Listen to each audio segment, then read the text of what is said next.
All right. Hi, Shirley. Thank you so much for attending this virtual meeting today. I'm very happy that you agreed to come in and answer some questions. And we're talking about the role of culture in building community and government's role in that, basically. So first of all, let us introduce yourself. Sure. And tell us why you are running for political office again. Well, hi, Pierce. I'm so sorry I can't be there with you in person today. I mean, I think all of us were a bit surprised with the ferocity of the first storm of winter. So I am Shirley Bond. I'm the BC Liberal candidate for Prince George-Valemount, and I've been very honored to represent the people of the Robson Valley and, of course, Prince George and beyond in the past. And really care about the place that I live and about the place that all of us share in a most beautiful riding. It's a large riding, obviously, over 30,000 square kilometers, very diverse, urban, rural. And I've always believed that one of the most important things is to have strong and passionate advocates that speak up on behalf of all of the people in the Robson Valley region and, of course, in Prince George as an urban center. So, you know, obviously I love where we live, and I think that we need fierce people to stand up on our behalf. For many of us here in the Robson Valley, there's a push to support local arts and culture. And what would you say are the benefits of having a thriving arts scene, arts and craft and music and all that stuff? Well, first of all, I have always found that the Robson Valley region is rich in terms of arts and culture. And I think about the talented artists, the artisans that we have, and the physically beautiful place that we have in order to express to express those particular skills and talents.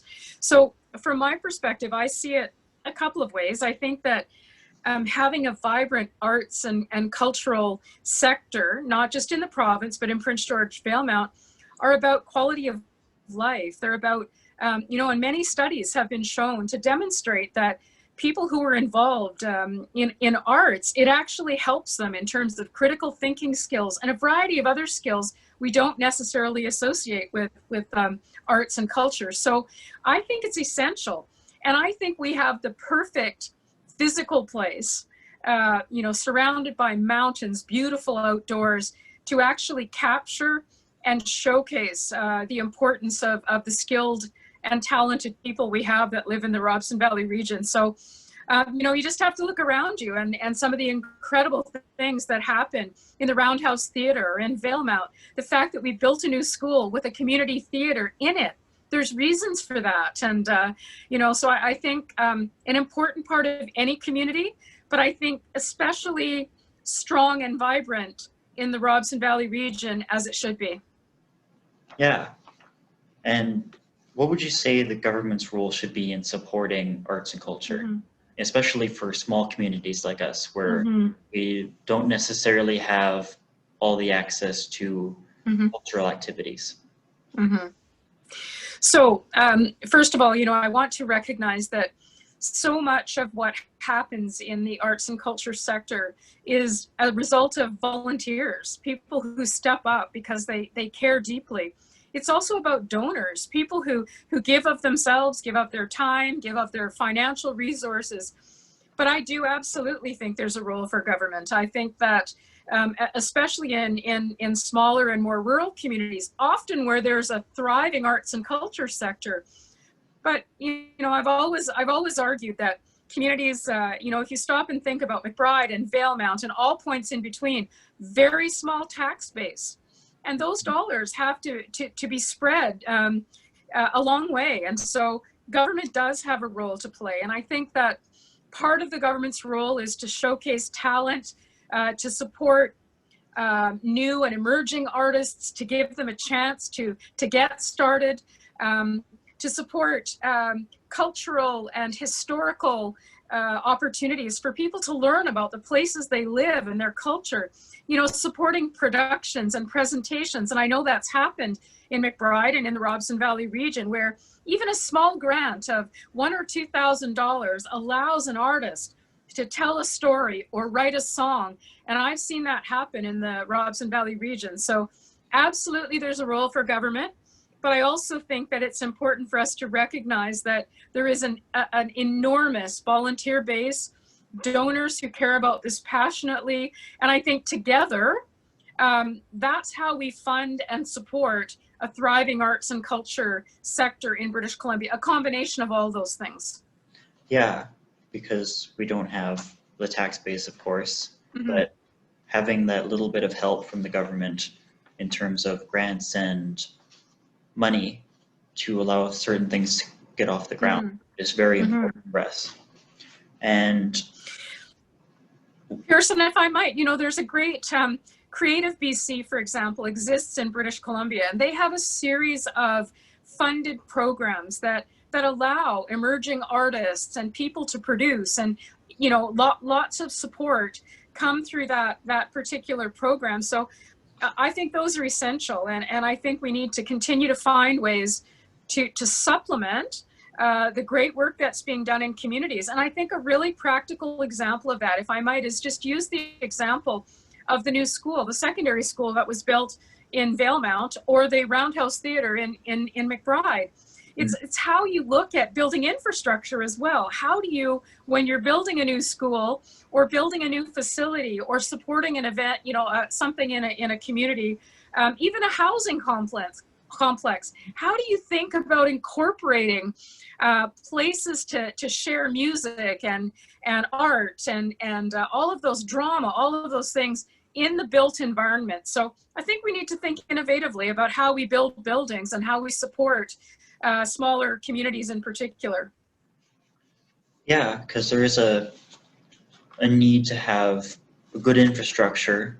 So there's buildings with multi-uses, so you don't need an arts center. You can have, say, the library here and do that on the side and things like that. And I think that's actually an exceptional way to describe it, multi-purpose and multi-use.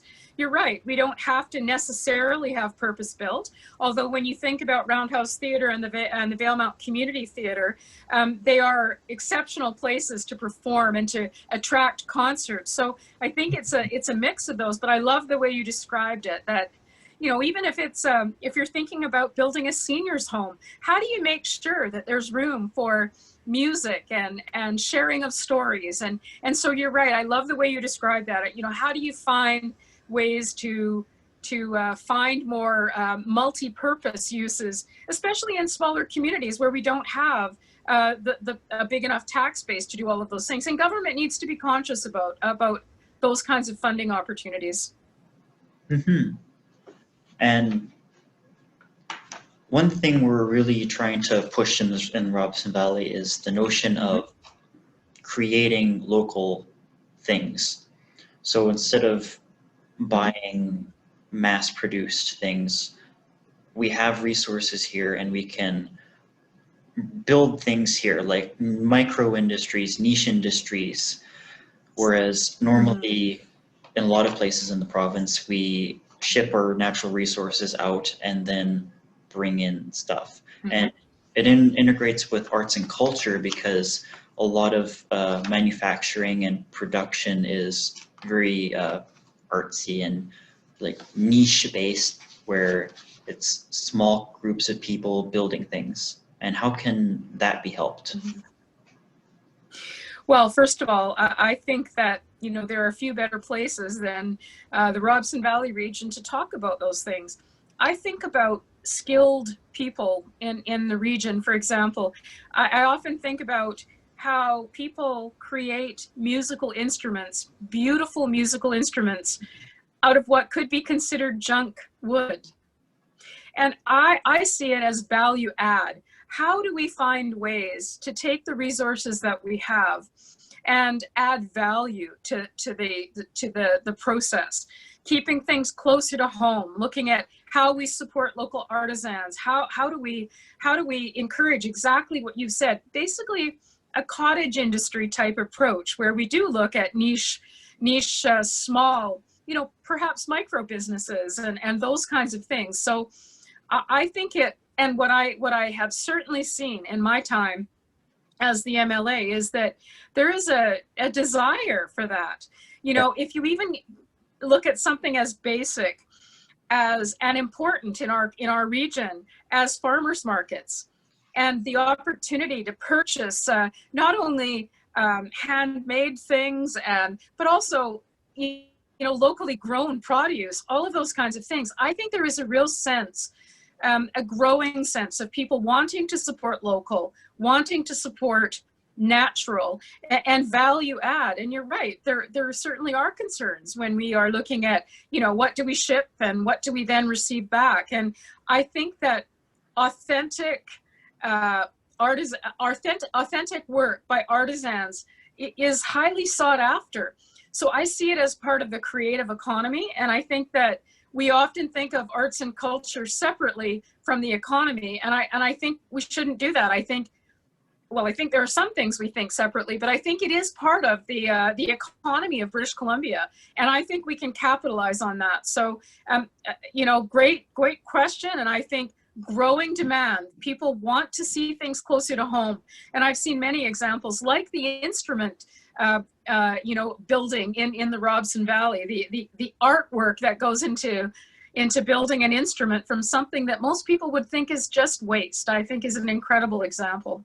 Because I think there is a desire for people to move to rural areas these days, especially now during COVID, where people don't necessarily want to live in suburbs or in the outskirts of cities. They want to live in small towns and get that community feel, and where you know people and you're not in traffic all day. It's that sense of community, as you mentioned earlier. And I think one of the things that helps people feel like they want to be in a place that perhaps is less urban and, perhaps more rural, is the fact that they want to make sure that there's decent health care, right? They want quality health care. They want schools for their children. But the other piece that I think we always talk about, those pieces first and foremost, and of course they're essential, but people are also looking for how do they connect with the arts. I mean, when you think about it, people want to ensure that there's music and painting and plays and all of those things that matter. It's like it needs to be part of the package when we talk about how do we attract people, because we do want to make sure that people understand the amenities of living in rural BC. But I think it needs to be part of what we market. If you stop and think about, I tell people, and I take them throughout the Robson Valley region all the time. And I was just there last weekend, and I stop and think about the painted bridge in Dunster. You think about what that means. And to me, or the lilac walk, or all of those things that can all be part of how we tell the story of how wonderful it is to live in a place like McBride, Dunster, Dome Creek, Tijon, Valemount. There's so much to offer, and I think arts and culture have an important attraction role to play as well. I'm doing interviews with local artists here, and one of the main things I'm getting is for crafts is the sense of there's things to do, and you go out and meet people, and it was a great way to build community and build connections with people. So that's what we want to promote here, especially now. Well, I think that one way that McBride in particular has been very successful at promoting that is through the library and through the museum.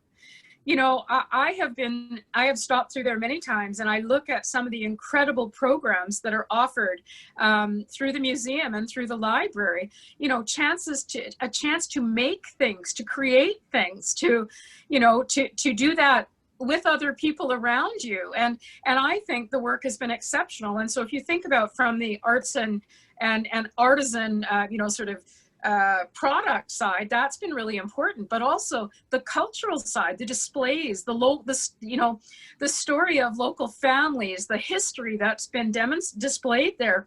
I just think that the quality of the work that has been done is exceptional, and I choose to believe that just because you're small or just because you're rural, you can't, it doesn't mean you can't be exceptional. And I have just looked at the breadth of programs, the opportunities that have been available there, the incredible gallery displays and traveling shows that have been included. And I think that we should consider ourselves very fortunate to have that kind of experience in a small rural community. So there's a lot of rhetoric lately in this province and the country about an urban-rural divide, that rural communities can't get access to a lot of things that you can get in cities. And how do we ensure that rural communities have equal access to arts and culture?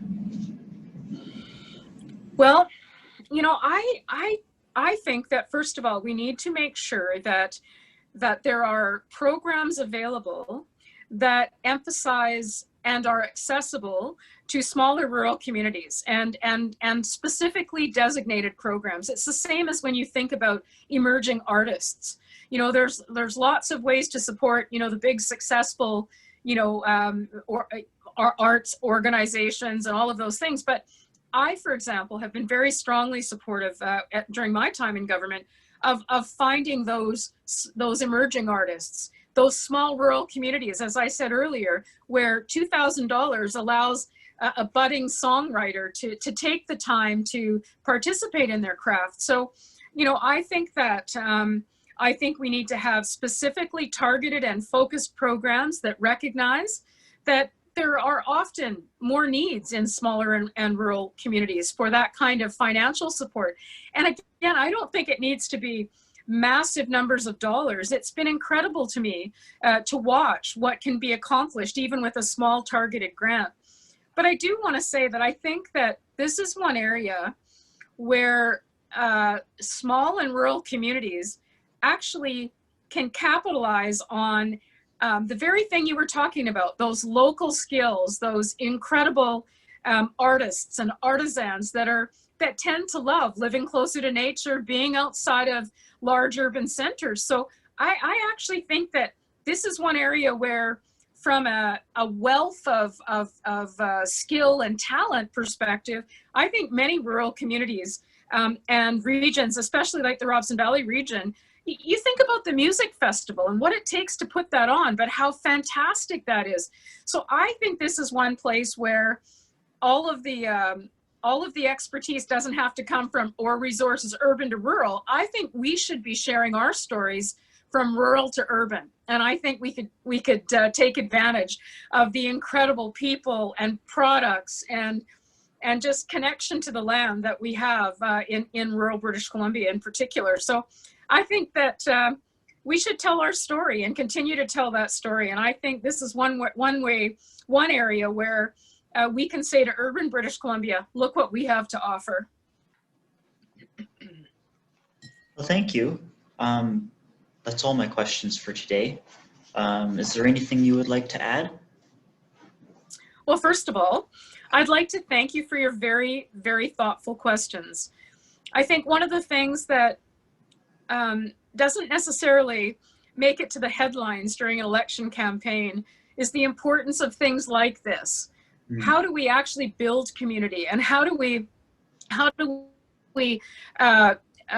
celebrate some of the excellent things that happen in every part of British Columbia? Mm-hmm. So thank you for your thoughtful questions and for helping me sit down and think through some of these things.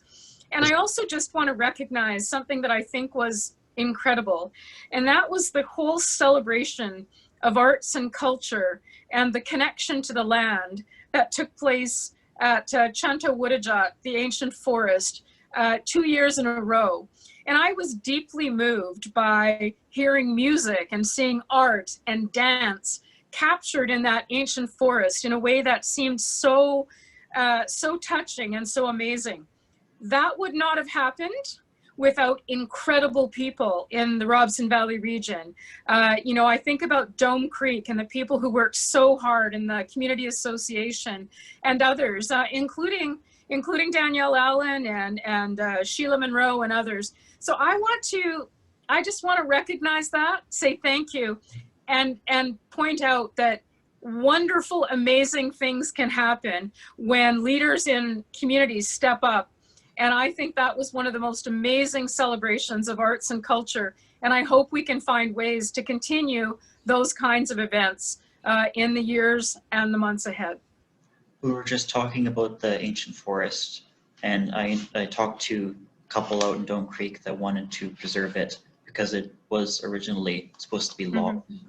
And there is a proposal now for an area just outside of there to be logged and for the wood to be processed into pellets and shipped out, which wouldn't necessarily be the best use of the resources there.